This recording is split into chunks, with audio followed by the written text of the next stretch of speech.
Sois bien-aimé dans le Seigneur, que le Seigneur te bénisse abondamment dans le merveilleux nom de notre Seigneur Jésus-Christ. Tu vois, je voudrais te partager en 2 minutes quelque chose qui a béni mon âme. La parole de l'Éternel qui m'a énormément béni et j'ai voulu partager ça avec toi. Regarde. 2 Corinthiens chapitre 3 du verset 2 au verset 4. La parole du Seigneur nous dit quelque chose.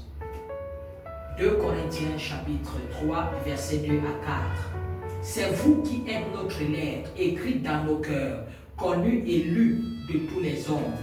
Vous êtes manifestement une lettre de Christ, écrite par notre ministère, non avec de langue, mais avec l'Esprit du Dieu vivant, non sur des tables de pierre, mais sur des tables de chair, sur les cœurs. Verset 4.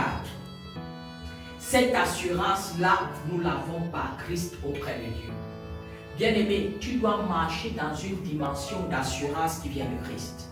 Quand nous marchons avec assurance parce que nous savons que celui qui nous a bâtis, c'est Christ. Et quand Christ te bâtit, il met en toi toutes les capacités, toutes les habiletés, tout ce qui est nécessaire pour que tu puisses accomplir ta destinée de façon brave, de façon brillante et avec couleur. Également, ce que nous devons comprendre, c'est que notre vie est la lettre de Dieu à l'humanité. Tu dois vivre de manière à ce qu'en te regardant, en te lisant, l'humanité comprenne ce que Dieu est en train de transmettre.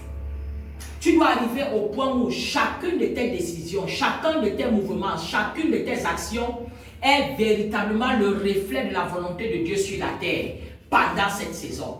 La Bible dit, nous sommes la lettre écrite de Dieu, ouverte, et elle est accessible à toute personne. Cela veut dire qu'en m'observant, en t'observant, toi qui es chrétien, toi qui es enfant de Dieu, l'humanité doit savoir, voici ce que Dieu veut, voici ce que Dieu voudrait faire, voici ce que Dieu est capable d'accomplir. Je prie donc pour toi, à partir de cet instant, marche avec la conscience que tu es la lettre de Dieu. Et l'intervention, c'est Dieu qui est en train de parler, c'est Dieu qui est en train d'agir et c'est Dieu qui est en train d'accomplir quelque chose de grand. Voilà pourquoi tu dois réfléchir à chaque fois que tu veux poser un acte. Est-ce que ce que je suis sur le point de poser, c'est l'acte ou l'écriture de Dieu? Notre vie doit être le reflet vivant de la lettre de Dieu qui arrive à temps dans la meilleure saison pour transmettre le message divin à l'humanité. La grâce du Seigneur est sur toi. Je déclare que tu es béni. Pour continuer de bénéficier de cela, abonne-toi simplement à la page et je crois que le Seigneur, pendant ce voyage, va nous donner de refléter sa gloire.